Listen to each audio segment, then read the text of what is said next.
ஏன் பார்ப்பான்? அவன் மனித குலத்தில் எல்லோரையும் சமமாக பார்ப்பான். அதனால் அவன் பார்ப்பான். ஏன் பார்ப்பான்? அவன் மனித குலத்தில் எல்லோரையும் சமமாக பார்ப்பான். அதனால் அவன் பார்ப்பான். கோயில கட்டினேன், கோபுரம் கட்டினேன், கலசம் கட்டினேன், கற்பக்கரம் கட்டினேன், உள்பீடம் கட்டினேன், எல்லாம் கட்டினேன். சில நானே செதுக்கினேன், தோலை தூக்கிட்டு வந்தேன், உள்ள வண்டியை வச்சேன், அப்படி நின்னேன். அவன் ஒரு செம்பள தண்ணியோட வந்தான். ஓம் சுப்லாம் பக்கத்துக்குள்ள வரக்கூடாது, நீ வந்தா தீட்டு, வெளியில போனாம் பாரு. அப்ப நான் வந்தேன் மாறா, அன்னைக்கு தாண்டா நான் அடிமையானேன். கோயில் என்னது, சாமி என்னது, நீ யார வெளில போட நம்ம சொல்லாம. அப்ப கட்டும் போது வராத தீட்டு, அந்த சிலையை நான் செய்யும் போது வராத தீட்டு, துணி கொண்டி வைக்கும் போது வராத தீட்டு, இப்ப கிட்ட வந்து கும்பிட்டா வந்துருமா? இப்படி இளையராஜாங்கிறவன் ஒரு எலும்பு நரம்பு ரத்தம் சரி இருக்கிற மனுஷன் நினைக்காத. அவன் ஈசை இறைவன். நீ எத்தனையோ அவதாரம் சொல்லல, அதுல அவன் ஒரு அவதாரம். இசைக்கென்று பிறந்த அவதாரம் எங்க அப்ப. நீ அவனை எப்படி நீ ஈடுபடுத்துவ? நீ தகுதி பார்த்து எங்க அப்பா ராஜ்யசபா கொடுத்தீரா? தலித்துன்னு கொடுத்தாங்க. நான் எவ்வளவு உயரத்திற்கு வந்து உலக புகழ் பெற்ற ஒரு கலைஞனே நீ தாழ்த்தப்பட்டவனை தான் பாக்குற. அப்ப நீ என்ன சுமத்தப்பட்ட தீண்டாமை, இந்த சாதி இது இன்னும் போகுது.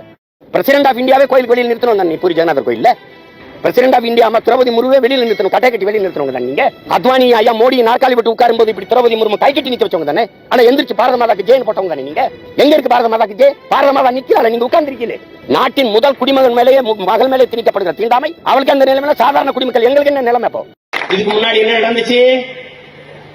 குழி பறிச்சது நானு, கல்லுடைச்சு கொண்டாந்தது நானு, சாரம் கட்டி மேல தூக்கி ஏத்துனது நானு, கோபுரம் கட்டினது நானு, கலசம் செஞ்சு வச்சது நானு, கற்பக்கரம் கட்டினது நானு, சாமி சிலையை டொச்சுன்னு குத்தி செதுக்கினது நானு, தூக்கிட்டு வந்து உள்ள இறக்குனது நானு, கொஞ்சோண்டு செம்புல தண்ணியை கொண்டாந்து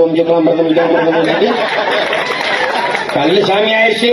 ஆளாக்கி கெட் அவுட்டு, உள்ள வந்தா தீட்டு சேர்ப்புக்கார நாய ஏன் கோயிலுக்கு நீ நின்றுட்டு என்னை தீட்டீங்க வெளியோடா அப்படின்னு சொல்லி இருந்தா உன் தாய்மொழியில் கோயிலுக்குள்ள வழிபாடு இருந்திருக்கும். நான் கேட்கிறேன், ஒரு நாட்டுல ஒரு கூட்டம் இருக்கு, ஸ்டெர்லைட்டா வேடிக்கை பாப்பானுங்க, குணங்களை மனுவலியா வேடிக்கை பாப்பானுங்க, ஜல்லிக்கட்டு போராட்டமா வேடிக்கை பார்ப்பானுங்க, நீட்ல அனிதா எத்தாளா வேடிக்கை பார்ப்பானுங்க, ஜிஎஸ்டி போட்டு மக்கள் வரி பணத்தை கொள்ளடிச்சா வேடிக்கை பார்ப்பானுங்க, பண மதிப்பிழப்புல ஏடிஎம் வாசல்ல நம்மள நிக்க விட்டா வேடிக்கை பார்ப்பானுங்க, மாட்டு வச்சு சாப்பிட அடிச்சு கொண்டா வேடிக்கை பார்ப்பானுங்க, இஸ்லாமிய பேர்ல மக்களை கொண்டா வேடிக்கை பார்ப்பானுங்க, கஜா புயலா வேடிக்கை பார்ப்பானுங்க, தானே புயலா வேடிக்கை பார்ப்பானுங்க, வர்த்தா புயலா வேடிக்கை பார்ப்பானுங்க, ஜல்லிக்கட்டா வேடிக்கை பார்ப்பானுங்க. ஏன்னா அவனுங்க பார்ப்பானுங்க, அதனால வேடிக்கை மட்டும்தான் பார்ப்பானுங்க.